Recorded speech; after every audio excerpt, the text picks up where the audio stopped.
Carpet making Iran का art है।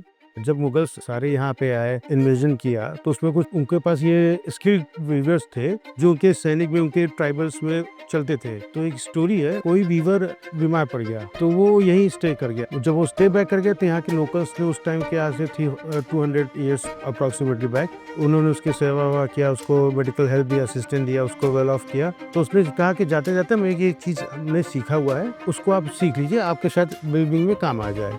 Then that's how the carpet started like this.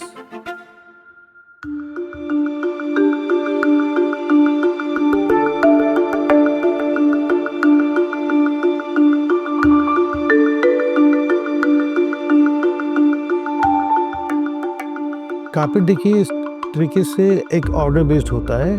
तो we get orders from our client, overseas client. The first step material हम लोग source करें। Material source करने के बाद उसको हम लोग फिर डाइंग पे इशू के लिए देते हैं। उसके बाद हम लोग जब डाइंग मटेरियल हो जाती है उसको हम लोग रीऑर्गेनाइज करते हैं, किस ऑर्डर्स पे कितने पीसेस, किस लूम पे क्या डिजाइन पे क्या क्या होगा, उसको ऑर्गेनाइज करके हम लोग वीवर्स को इशू करते हैं जो हमारा एक्चुअल में कार्पेट बनाते हैं।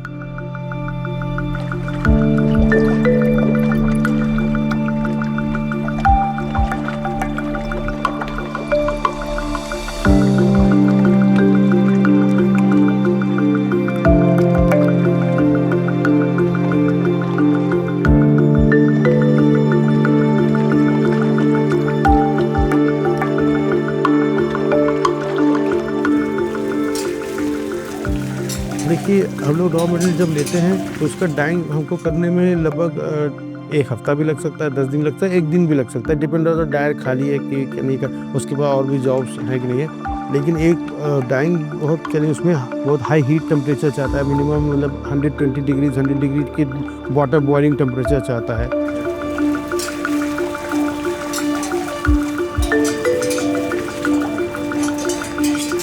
उसको प्रोसेस में स्पिनर से घुमाते हैं पूरा। एक दिन में कभी कभी सॉफ्ट नहीं तैयार होता है, एक दिन में कभी कभी नहीं तैयार होता है, क्योंकि वो कलर्स की पिगमेंटेशन कभी वूल अब्जॉर्ब कर रही कि नहीं कर रही। क्योंकि वूल क्या है ना, कहीं कहीं थोड़ा थोड़ा मैन्युफैक्चरर्स जो मिल ओनर्स होते हैं उसको ट्रीट करते हैं, लाइटली स्लाइटली ट्रीट करते हैं ताकि थोड़ा सा क्लीन हो जाए। तो डायर के लिए थोड़ा ईजी भी रहता है और कभी कभी वो चैलेंजिंग हो जाता है। क्योंकि वो इसलिए चैलेंजिंग हो जाता है, वो लोग मिल ओनर्स कभी ऐसा केमिकल यूज कर लेते हैं कि फिर वो डाइंग अब्जॉर्ब नहीं करता सही से। पहले तो बहुत रफ डाइंग होता था, आज के डेट में अब हम लोग सारे लोग एजो फ्री डाइंग यूज कर रहे हैं जो कि इको फ्रेंडली और एनवायरनमेंट फ्रेंडली है।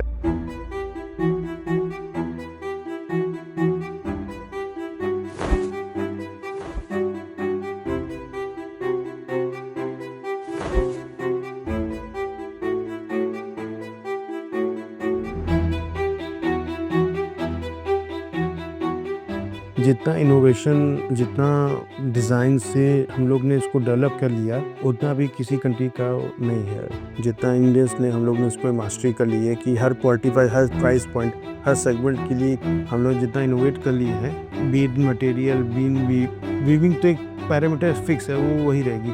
लेकिन been the material, design, colour concept, जितने इंडियंस हम लोग ने इसको डेवलप किया फ्रॉम द जनरेशंस, वो काफ़ी इम्प्रूवमेंट हुई है।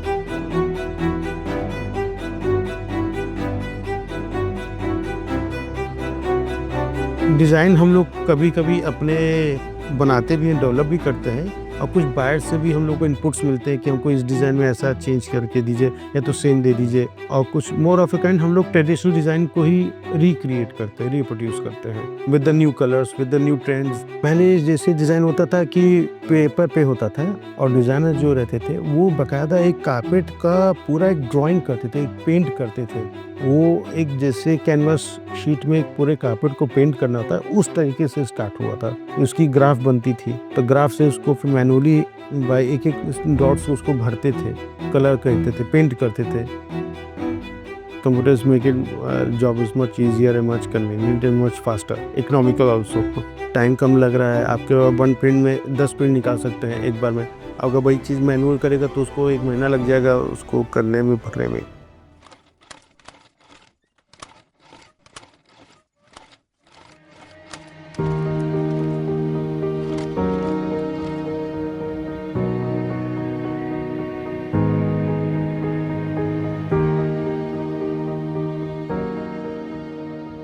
जब डाइंग मटेरियल हो जाती है उसको हम लोग रीऑर्गेनाइज करते हैं, किस ऑर्डर्स पे कितने पीसेस, किस लूम पे क्या डिज़ाइन पे क्या होगा, उसको ऑर्गेनाइज करके हम लोग वीवर्स को इशू करते हैं, जो हमारे एक्चुअल में कारपेट बनाते हैं। जो स्किल्ड लेबर है वो लोग, उसको टाइम लगता है 2 months 3 months, depend upon the knot density. The higher the knots the higher the time takes and the more expensive also. Hand में कोई वीविंग 1 महीना लगता है, 20 दिन लगता है, और कोई हैंड वीविंग एक पीस को कंप्लीट करने में 1 ईयर लगता है, 2 इयर्स लगता है। It's like Kashmiri silk carpet, it takes around 1 year 2 years to complete one small piece like that. जितना ज़्यादा नॉट्स की डेंसिटी होगी उतना उसमें टाइम ज़्यादा लगेगा। ऑल्सो डिपेंड्स कि मटेरियल आप क्या इनपुट कर रहे हैं। If you are going for the normal wool, okay, if you are going for real silk, it's more expensive.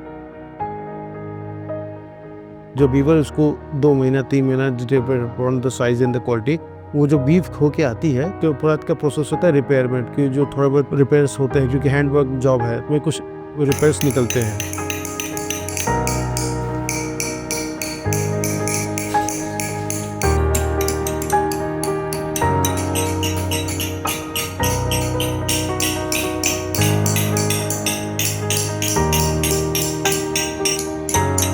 After that, it goes for the washing, the main process. Washing process takes around 1 week time. It washes 2 times, 3 times. Somebody washes his carpet 4 times also.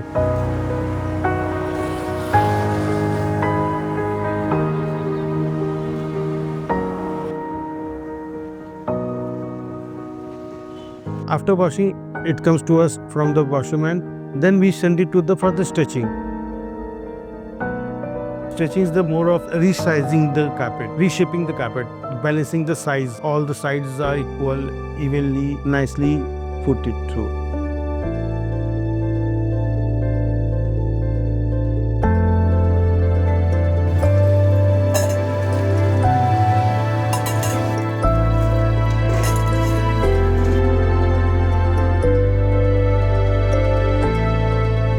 And after the stretching, we have the shaving of the carpet. We call it clipping.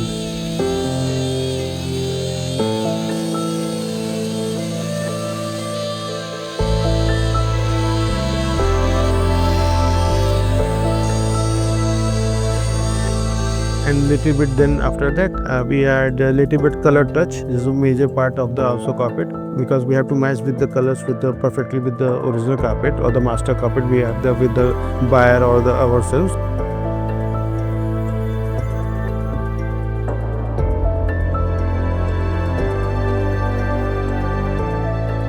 Now after that, it is get inspected and we ship the carpet.